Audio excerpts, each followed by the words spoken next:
السلام علیکم ورحمۃ اللہ وبرکاتہ۔ بسم اللہ الرحمن الرحیم۔ دوستو، قبیلہ مزنیہ نے اپنی قیام گاہیں مدینہ طیبہ کے قریب ہی اس سڑک پر بنا رکھی تھی جو مدینہ طیبہ سے مکہ معظمہ کی طرف جاتی تھی۔ رسول اکرم صلی اللہ علیہ وسلم ہجرت کر کے مدینہ طیبہ تشریف لے آئے تھے۔ قبیلہ مزنیہ کے پاس آنے جانے والوں کی وساطت سے رسول اکرم صلی اللہ علیہ وسلم کے متعلق خوش آئین خبریں پہنچنے لگی۔ ایک شام قوم کے سردار حضرت نعمان بن مقرن مزنی اپنے بھائیوں اور قبیلے کے بزرگوں کے پاس بیٹھے اور سب کو مخاطب کر کے ارشاد فرمانے لگے، میری قوم، بخدا ہمیں حضرت محمد مصطفیٰ صلی اللہ علیہ وسلم کے متعلق عمدہ اور بہتر خبریں ہی معلوم ہوئیں۔ آپ کی دعوت رحمت، احسان اور عدل و انصاف پر مشتمل ہے۔ کتنے تعجب کی بات ہے کہ ہم پیچھے رہتے جا رہے ہیں اور لوگ آپ کی دعوت قبول کرنے کے لیے آپ کی طرف سرپٹ دوڑے جا رہے ہیں۔ اور ساتھ ہی فرمانے لگے، میں تو پختہ ارادہ کر چکا ہوں کہ صبح حضور صلی اللہ علیہ وسلم کی خدمت اقدس میں حاضری کے لیے روانہ ہو جاؤں گا۔ آپ میں سے جو شخص میرے ساتھ جانا چاہے وہ تیار ہو جائے۔ حضرت نعمان کی باتیں اہل مجلس کے دلوں میں اتر گئی۔ صبح ہوئی تو آپ کیا دیکھتے ہیں کہ آپ کے 10 بھائی اور قبیلہ مزنیہ کے 400 شہسوار آپ کے ہمراہ مدینہ طیبہ جانے کے لیے تیار ہیں تاکہ نبی اکرم صلی اللہ علیہ وسلم کی زیارت اور دین الہی کو قبول کرنے کی سعادت حاصل کر سکیں۔ حضرت نعمان رضی اللہ تعالی عنہ کے دل میں خیال آیا کہ خالی ہاتھ جانا مناسب نہیں۔ نبی اکرم صلی اللہ علیہ وسلم اور مسلمان بھائیوں کے لیے کچھ تحائف ضرور ساتھ لے جانے چاہیے، لیکن قحط سالی کی بنا پر گھروں میں فراوانی نہ رہی تھی۔ حضرت نعمان رضی اللہ تعالی عنہ نے اپنے اور تمام بھائیوں کے گھر چکر لگایا اور جو کچھ ہاتھ لگا اپنے ساتھ لے لیا اور خاندان کے جملہ احباب کو اپنے ساتھ لے کر سوئے مدینہ روانہ ہو گئے۔ حضور اقدس صلی اللہ علیہ وسلم کی بارگاہ میں پہنچ کر تمام تحائف آپ کی خدمت میں پیش کر دیے۔ آپ اور آپ کے تمام رفقا حضور صلی اللہ علیہ وسلم کے روبرو حلقہ بگوش اسلام ہو گئے۔ ان کے ایمان لانے سے مدینہ طیبہ کے ایک کونے سے لے کر دوسرے کونے تک مسلمانوں کے گھروں میں خوشی کی لہر دوڑ گئی، کیونکہ اس سے پہلے کوئی ایسی مثال نہیں ملتی کہ ایک گھرانے سے 10 حقیقی بھائی اور 400 شاہ سواروں نے بیک وقت اسلام قبول کیا ہو۔ حضرت نعمان رضی اللہ تعالی عنہ کے حلقہ بگوش اسلام ہونے سے رسول اکرم صلی اللہ علیہ وسلم کو بھی بے انتہا مسرت ہوئی۔ اللہ سبحانہ وتعالی نے اس وفد کے تحائف کو بھی شرف قبولیت بخشا اور قرآنی آیات نازل فرمائی۔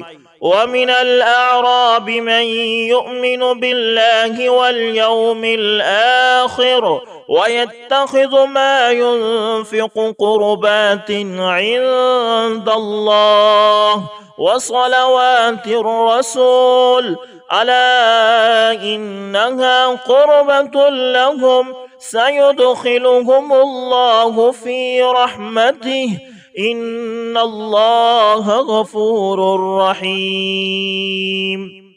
اور بدویوں میں کچھ لوگ ایسے بھی ہیں جو اللہ اور روز آخرت پر ایمان رکھتے ہیں اور جو کچھ خرچ کرتے ہیں اسے اللہ کے ہاں تقرب کا اور رسول صلی اللہ علیہ وسلم کی طرف سے رحمت کی دعائیں لینے کا ذریعہ بناتے ہیں۔ ہاں وہ ضرور ان کے لیے تقرب کا ذریعہ ہے اور اللہ ضرور ان کو اپنی رحمت میں داخل کرے گا، یقیناً اللہ درگزر کرنے والا اور رحم فرمانے والا ہے۔ حضرت نعمان بن مقرن رضی اللہ تعالی عنہ نے رسول اللہ صلی اللہ علیہ وسلم کے جھنڈے تلے آ کر تمام غزوات میں پوری بہادری اور جواں مردی سے حصہ لیا۔ صدیق اکبر رضی اللہ تعالی عنہ کے دور خلافت میں حضرت نعمان رضی اللہ تعالی عنہ اور ان کی پوری قوم بنو مزنیہ نے فتنہ ارتداد کو دبانے کے لیے بھرپور کردار ادا کیا۔ حضرت فاروق اعظم رضی اللہ تعالی عنہ کے دور خلافت میں تو حضرت نعمان رضی اللہ تعالی عنہ نے وہ کارنامے سر انجام دیے کہ تاریخ اسلام میں جنہیں قابل ستائش حیثیت حاصل رہے گی۔ جنگ قادسیہ سے پہلے سپہ سالار لشکر حضرت سعد بن ابی وقاص رضی اللہ تعالی عنہ نے حضرت نعمان بن مقرن رضی اللہ تعالی عنہ کی قیادت میں شاہ ایران کی طرف ایک وفد بھیجا تاکہ وہ اس کے سامنے اسلام کی دعوت پیش کرے۔ جب یہ وفد ایران کے دارالحکومت پہنچا اور شاہ ایران سے ملنے کی اجازت طلب کی تو اسے اجازت دے دی گئی اور ایک ترجمان کو بھی بلایا گیا۔ شاہ ایران نے ترجمان کو حکم دیا کہ ان سے پوچھو کہ یہاں کیوں آئے ہو، ہم سے کیوں جنگ کرنا چاہتے ہو، تمہیں کسی لالچ نے گھیر رکھا ہے یا ہماری بے پرواہی کی بنا پر تمہیں یہ جرت ہوئی؟ یہ بات سن کر حضرت نعمان بن مقرن رضی اللہ تعالی عنہ نے اپنے ساتھیوں سے مخاطب ہو کر فرمایا، شاہ ایران کی بات کا جواب میں دوں یا تم میں سے کوئی جواب دینے کا ارادہ رکھتا ہے؟ سب نے کہا آپ ہی اس سے بات کیجئے۔ پھر سب نے یک زباں ہو کر شاہ ایران سے کہا یہی ہماری ترجمانی کریں گے، ان کی باتیں ذرا غور سے سنو۔ حضرت نعمان بن مقرن رضی اللہ تعالی عنہ نے حمد و ثنا کے بعد ارشاد فرمایا، اللہ سبحانہ و تعالی نے ہم پر بہت بڑا کرم کیا کہ ہماری طرف اپنا رسول صلی اللہ علیہ وسلم بھیجا جو ہمیں نیکی کا حکم دیتا ہے اور ہر قسم کے شر سے باز رہنے کی تلقین کرتا ہے، اور انہوں نے ہم سے یہ وعدہ کیا ہے کہ اگر ہم ان کی دعوت قبول کر لیتے ہیں تو اللہ تعالی دنیا اور آخرت کی بھلائی سے سرفراز فرمائے گا۔ تھوڑے ہی عرصے میں اللہ تعالی نے ہماری تنگی کو فراخی میں، ہماری ذلت کو عزت میں اور ہماری عداوت کو قوت میں بدل دیا۔ انہوں نے ہمیں یہ حکم دیا ہے کہ ہم لوگوں کو اس خیر و برکت کی طرف دعوت دیں اور اپنے ہمسایوں سے اس کا آغاز کریں۔ ہم تمہیں دائرہ اسلام میں داخل ہونے کی دعوت دیتے ہیں۔ یہ ایک ایسا نظر حیات ہے جس نے ہر نیکی کے کام کو بنظر استحسان دیکھا اور اس کی ترغیب دلائی اور ہر قسم کی برائی کو برا گردانا اور اس سے بچنے کی تلقین کی، اور یہ اپنے ماننے والوں کو کفر کی اتھاہ گہرائیوں سے نکال کر نور ایمان کی بلندیوں تک پہنچا دیتا ہے۔ اگر تم اسلام قبول کر لو گے تو ہم تمہیں تمہارے پاس اللہ کی کتاب چھوڑ جائیں گے، تم اس کے احکام کے مطابق نظام حکومت کو استوار کرنا، ہم تمہارے کسی معاملے میں بھی مداخلت نہیں کریں گے۔ اگر تم نے دین الہی کو قبول کرنے سے انکار کر دیا تو پھر ہم تم سے جزیہ وصول کریں گے اور تمہاری حفاظت کی ذمہ داری ہم پر ہوگی، لیکن اگر تم نے جزیہ دینے سے انکار کر دیا تو ہماری تم سے جنگ ہوگی۔ شاہ ایران حضرت نعمان رضی اللہ تعالی عنہ کی یہ باتیں سن کر مشتعل ہو گیا اور کہنے لگا، میری نظر میں روئے زمین پر تم سے زیادہ بدبخت پراگندہ حال اور کمتر کوئی اور قوم نہ ہوگی۔ ہم تمہارا معاملہ سرحدی حکمرانوں کے سپرد کر دیں گے، وہ تمہیں ہمارا مطیع بنائیں گے۔ پھر ذرا غصہ نرم ہوا تو کہنے لگا، اگر کسی ضرورت نے تمہیں ہمارے پاس آنے پر مجبور کیا ہے تو ہم تمہیں اتنا غلہ دیں گے جس سے تمہارے گھروں میں خوشحالی آ جائے گی۔ اس کے علاوہ تمہیں اور تمہارے سرداروں کو عمدہ لباس بھی مہیا کریں گے، اور اپنی طرف سے تم پر ایک ایسا حکمران بھی مقرر کریں گے جو تمہارے ساتھ حسن و سلوک سے پیش آئے گا۔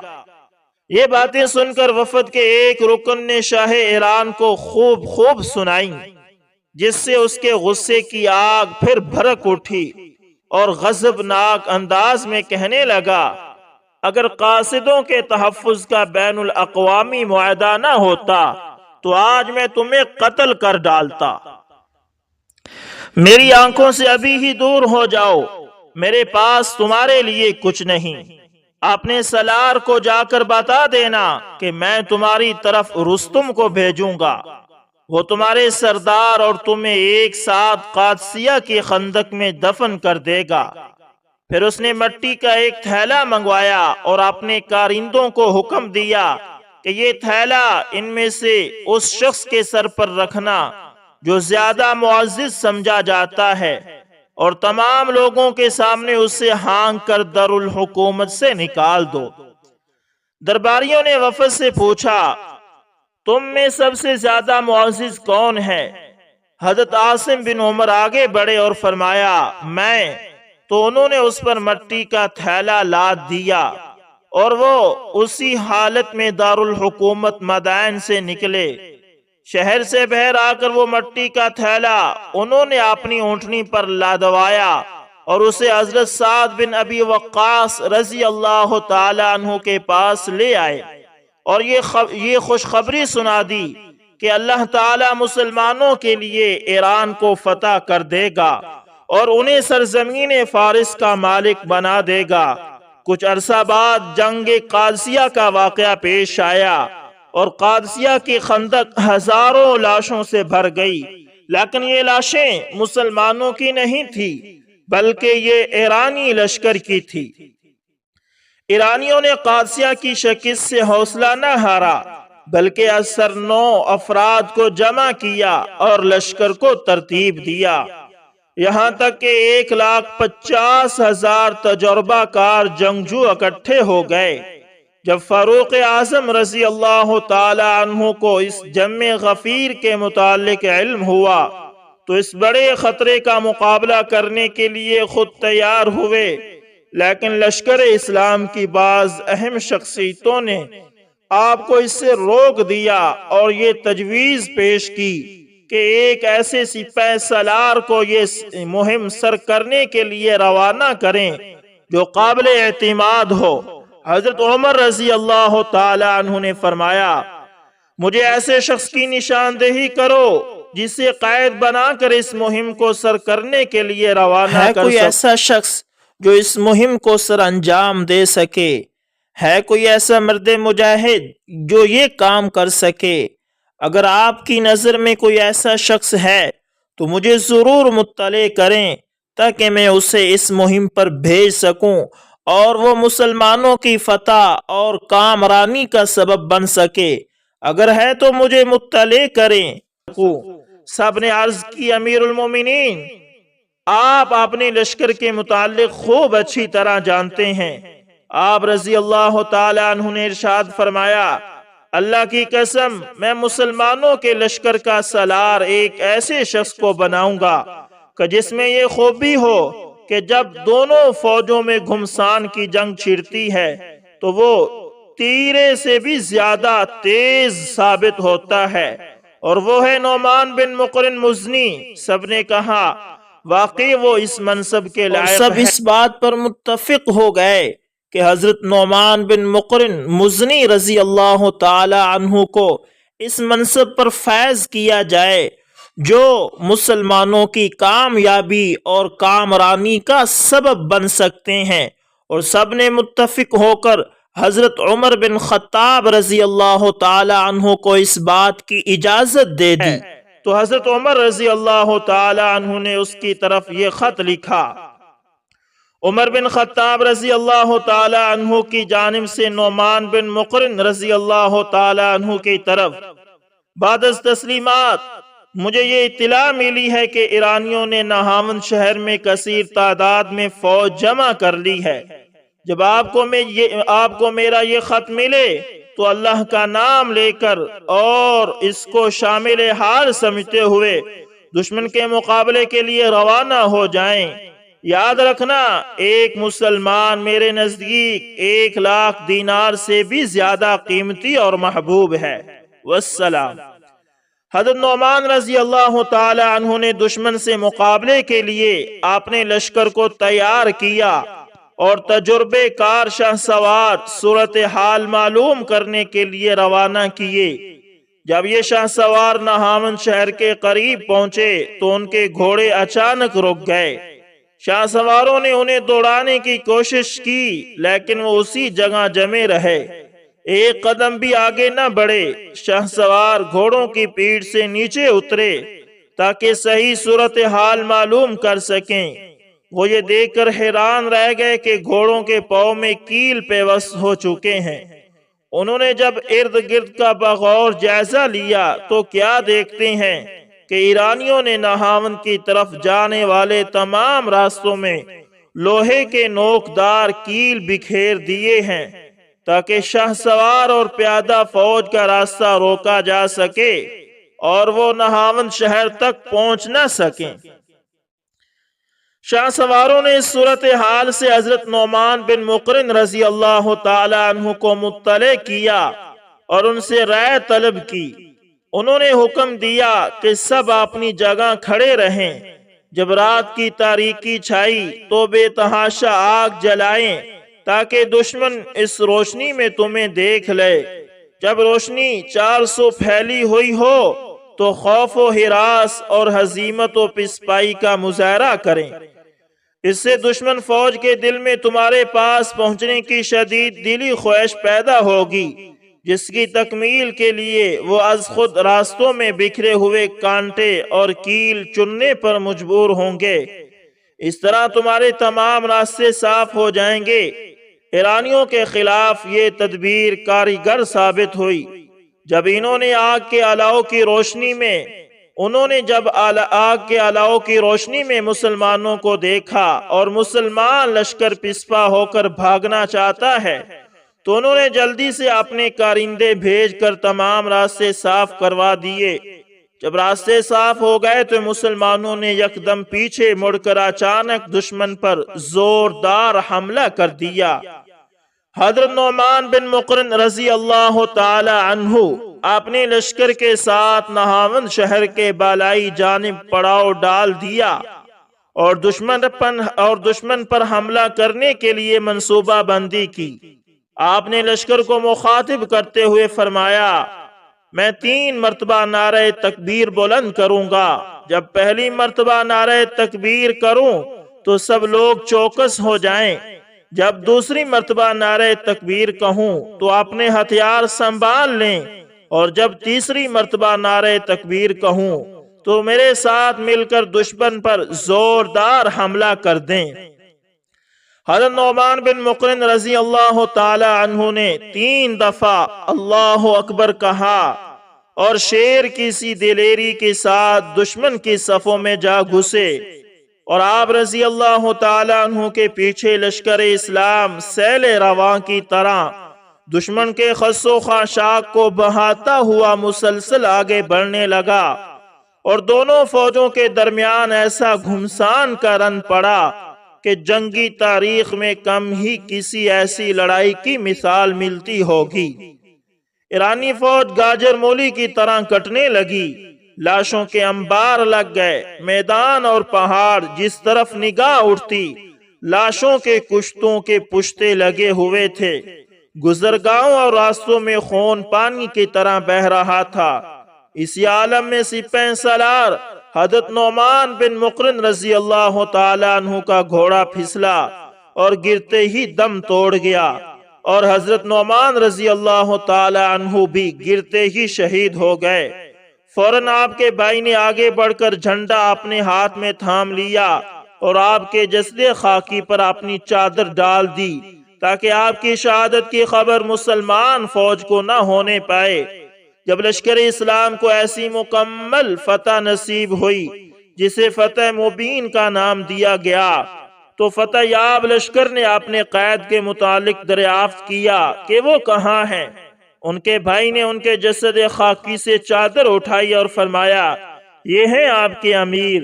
بلا شبہ فتح سے ان کی آنکھیں ٹھنڈی ہو چکی ہیں اور اللہ سبحانہ و تعالی نے انہیں شہادت کا عظیم مرتبہ بھی نصیب فرما دیا ہے۔